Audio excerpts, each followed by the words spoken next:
Thank y'all for being here, and also want to thank those who are gathered with us today, including Senator Perry and Representative Drew Darby, Mayor Thompson, Chief Nim Kidd, who are at the table with me.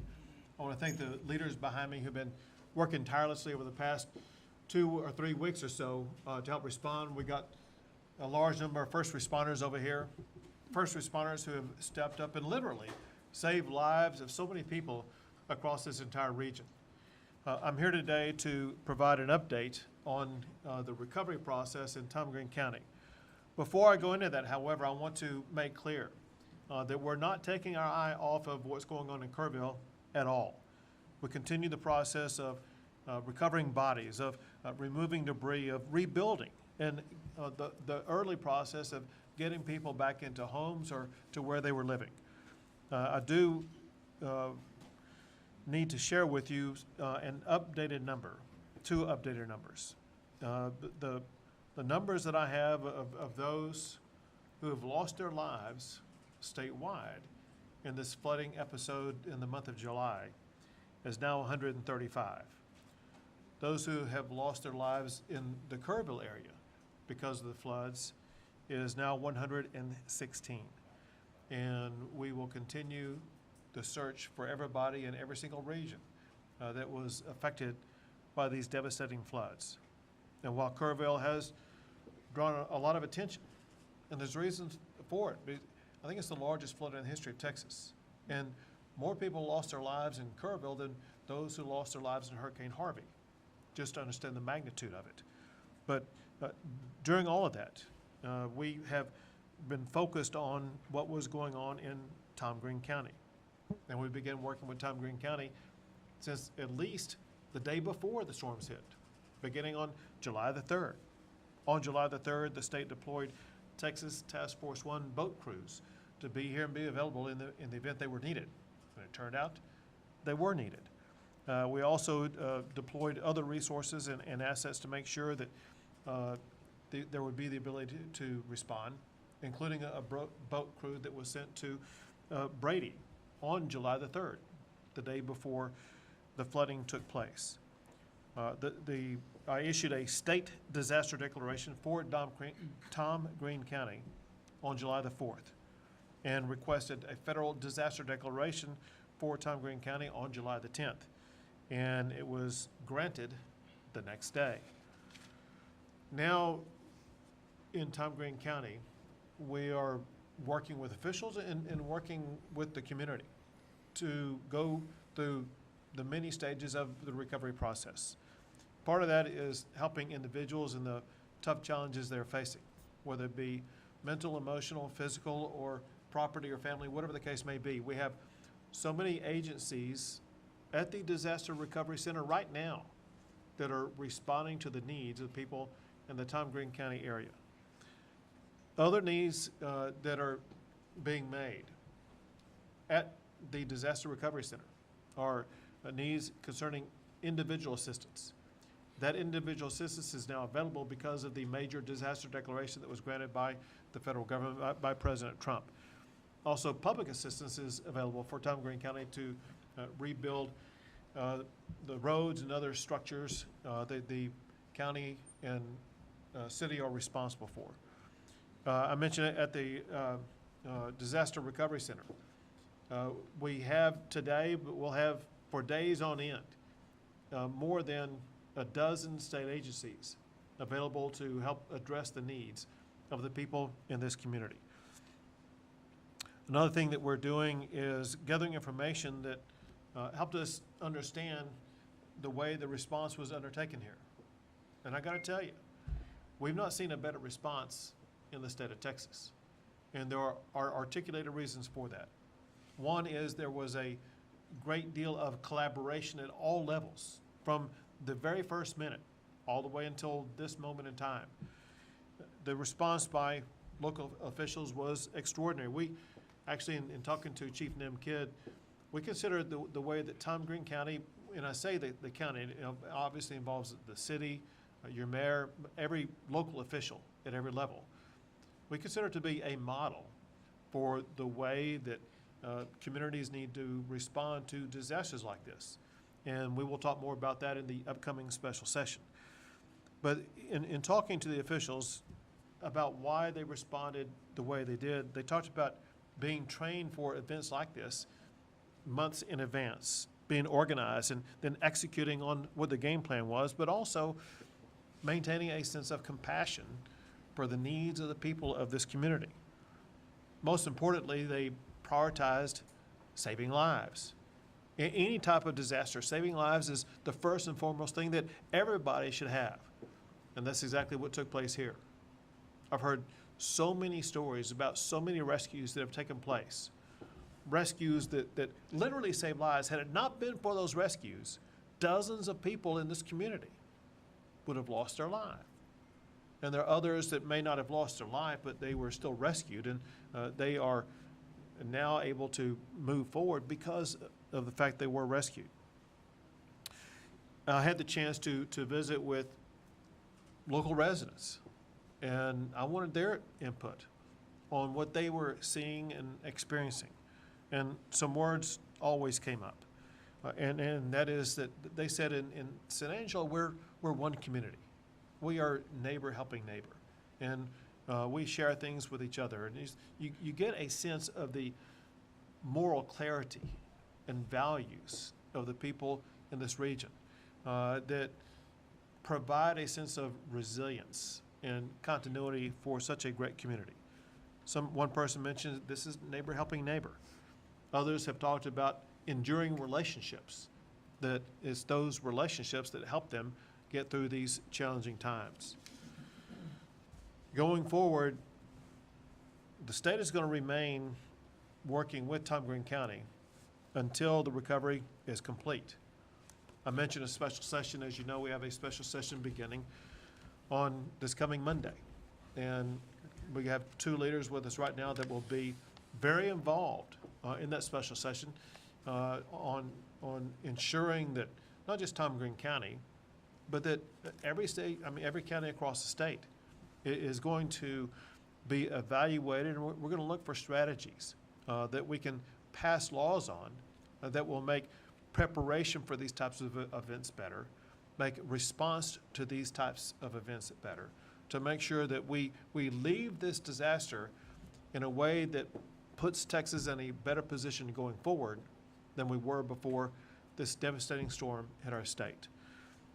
I know that one thing that I also hear about that I want to just mention real quick, now that the storm has passed, the needs for housing have surfaced. And we are working at the Disaster Recovery Center on addressing those housing needs. In the meeting that we were at before coming out here, we talked about the pressing need to address housing. So it's one thing that's going to be happening at the DRC here in San Angelo. It's another thing that we will talk about in the course of the special session that's upcoming. We want to make sure that as we go into and come out of that special session, we are striving to address every need of everybody in Tom Green County before that session is over. And now, with that set up, I'm going to toss it to a senator who's going to be very involved in that special session, Senator Perry. Thank you, Governor. And can't say enough that you came here, and it shows that Tom Green and people in it matter. And it's not true just for Tom Green, that's true for every Texan, and I appreciate your leadership. As the governor said, I don't know that the folks of Tom Green County can appreciate what was done, that had it not been for them, there would have been more lives lost. And so we're going to start the process this session, this special session. We didn't see this coming on your first call. Unfortunately, God and Mother Nature kind of had a different path, I think, for some of this. But I am confident that we will have a few hearings and figure out where we're at, what can we do better to prevent, what can we do better for mitigation, and that people will leave there hopefully informed, educated, but most importantly, hope. You know, that's the one thing that we can't do as a legislature is put hope in the hearts of the folks that have been impacted at the most deepest levels. But the guy that created the heart can, and I just hope that for those that have that certainty, that I'm thankful for that. For those that don't, I hope they run to that creator and not from that creator in these times that we face across the state. I have all the confidence in the world. The state is big enough to what the governor just said, that not one single person will be left behind when it comes to what they need addressed. And we'll find a way to do it. I wish I had all those answers today, Governor. We could save some special session time. But I trust my 181 colleagues in the House and the Senate. They're engaged. This is a serious issue. We've been here before as a state on some level. And we will come out shining as Texas always does. But I can't say enough about the leadership at the local level that we're having a different conversation today, if not for their efforts, Governor. And I look forward to engaging them into that process to make sure other communities can see a success story and what it looks like. But we're ready to go to work. And I thank you for your leadership and setting this up for us so we can have something to work on. There you go. Thank you. Now, Representative Drew Darby. Thank you, Governor. And again, on behalf of our community, welcome to San Angelo and to the Concho Valley. Your presence here demonstrates the focus of your office and of the state organizations to help this community and this region out in this important time. And your presence is valued, and we want to publicly show you our appreciation for that. Chief Kidd, with Texas Division of Emergency Management, thank you. You have been a presence here often, and that presence is very valued. Sean Baxter, your group that are here with us today are very important. The governor mentioned 12 state agencies. I bet there's a lot more state agencies are involved in the recovery here in this region. I think the governor's proclamation early on has made a difference. I know you have been working with surrounding counties, whether it be Concho County, I think Coke County just recently. Thank you for that. We've got to remember that it's not only San Angelo and Tom Green County, it's the communities and counties around us that are also impacted, and thank you for that. It is difficult when you see the tragedy that occurred in Kerrville area and the loss of life, and there are folks here in this audience that have loved ones that were impacted by that. Our congressman had two daughters that were there at that time. So, you know, this is about, we cannot bring them back. We cannot undo that, but what we can do is learn from it. And I think that is what Senator Perry and I and you, of course, are going to carry into the special session is what can we learn from it? How can we prevent it? There's going to be natural disasters to occur in the future, but how do we prevent this loss of life? And thanks to the men and women behind us and to the first responders for your bravery, for your diligence, for your hard work and dedication to the proposition of saving our community. Thank you for that, and again, thank you all for being here. Thank you very much. Now, Mayor Thompson. First things first, thanks for coming here and seeing us. As a voice of the local people here, I want you to know that from the word go the morning of the 4th, we heard from every one of y'all, all of our first responders. Everybody became a first responder. But what was very impressive along this pattern and path was the communication downhill that said, don't let government get in your way. If you need help, let us know, and whatever you need, just ask. That rolled forward for 7-10 straight days. City, municipal, state, federal people all came lockstep together to create a response where nobody was in the way. There were no egos in the room. It was, we'll do what we need to do to get it done. We developed many private-public partnerships, especially with our nonprofits, to let them manage and execute in areas that they have expertise that maybe city, state, municipal government do not, as far as housing, volunteer management, resource control. And they did an impeccable, outstanding job. Our reaction and response was great. Our recovery is going to be how we're going to be judged. And with the flow of assets coming from, say, Kerrville, this area up here, we have the opportunity to move our recovery from months to weeks. Right. And with y'all's help and the conversations we just had, I've never been as, I would say, as excited or more confident that Not only is that our goal and ideal, it's also y'all's too. It's all comes down from state level. Make this happen. Take care of your citizens. We're going to help you with housing. We're going to try to help you navigate a path. Most important thing that everybody said in there was there's lots of things that we need to figure out what those are. Senator Perry, you said let's not have false expectations on what's going to happen, but we're going to execute and try to get everything out to everybody we can as soon as we can. Thank you very much. Thank you very much. Now, Chief Nimkid. Thank you, Governor, and I just want to tell the working media out there, thank you for being here with us and getting this message out, because the first responders of this community absolutely saved lives.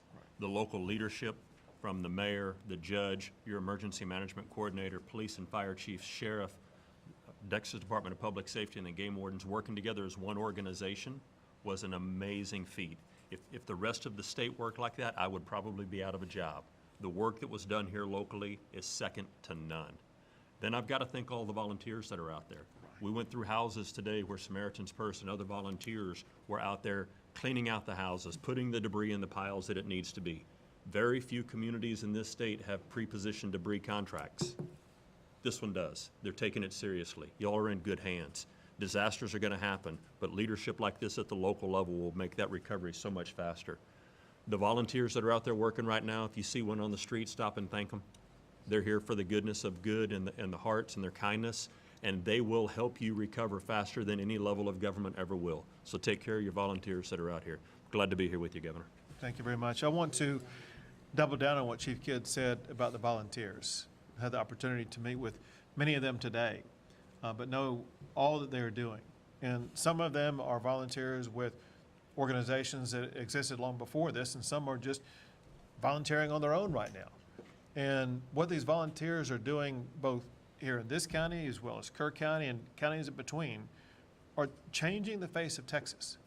We would not be able to be where we are or make it through the recovery process the way that we are without the volume of volunteers that we have.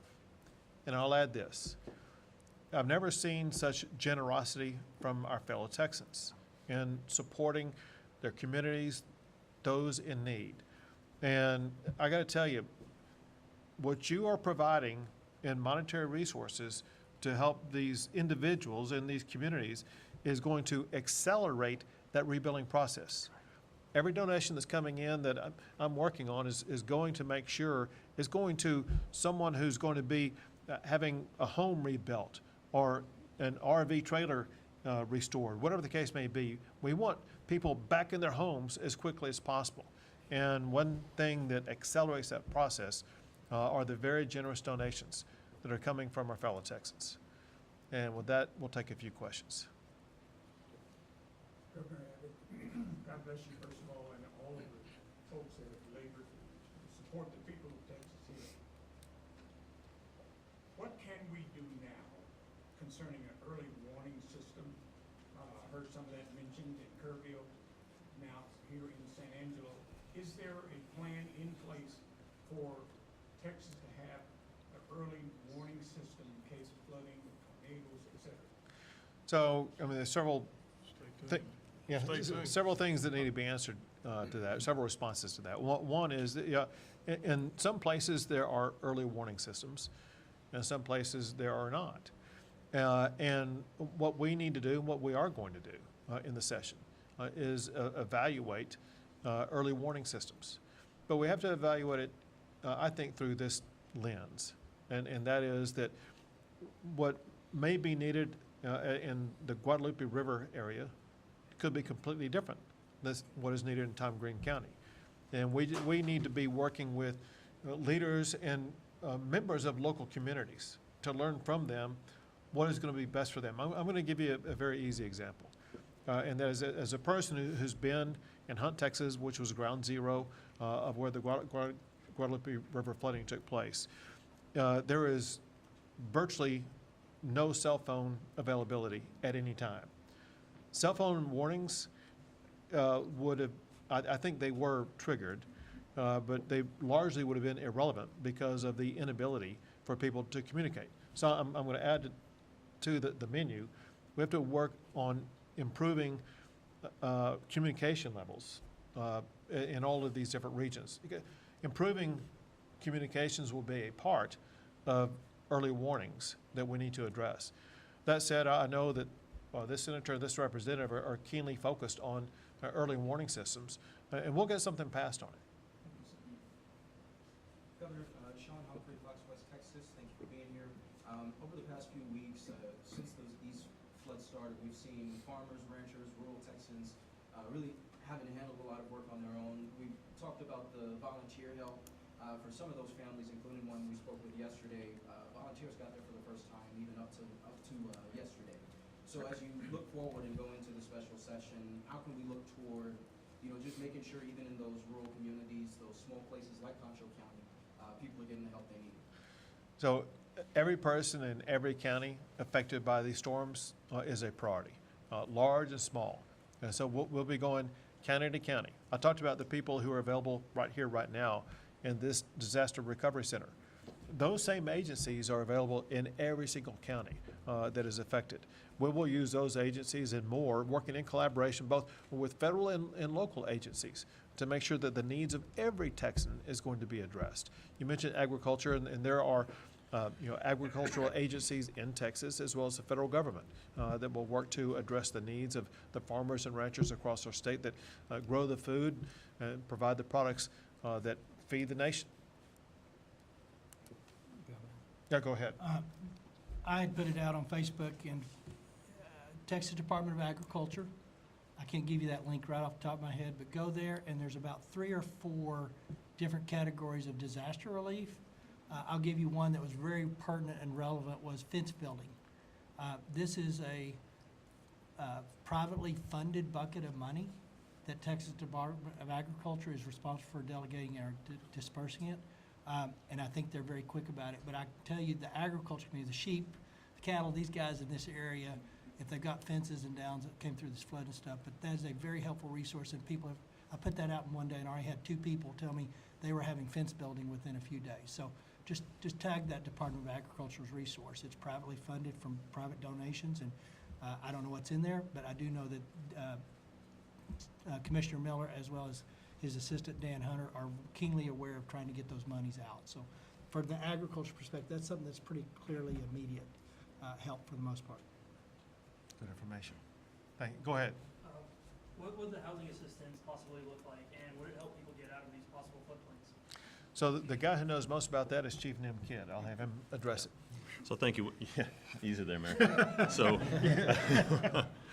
yeah, we've talked about some of the flooded houses that were here and whether they were or were not in a recognized or identified 100-year floodplain.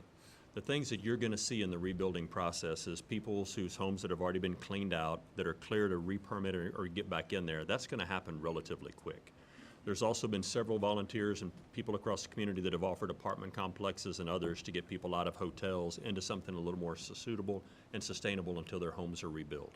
Now, there are federal programs that do get turned on in some disasters. We have not seen all of those longer-term recovery projects programs turned on yet, but we'll continue to work with the federal government once we see the housing inventory needs to make sure that those needs are addressed as soon as possible. Once the federal declaration was declared, how is the Small Business Administration working with businesses that were affected by the flood? We'll have Nim fully answer that. I'll just tell you that at the DRC in San Angelo, SBA is right there. And there was no one in line. I said, you need a longer line here because people need to start signing up, but go ahead. And a great question. Remember, the Small Business Administration, while it sounds like they're for small businesses, they also do home loans as well. So if you need a loan to get your home rebuilt or repaired, please go check out the assets and resources at the SBA.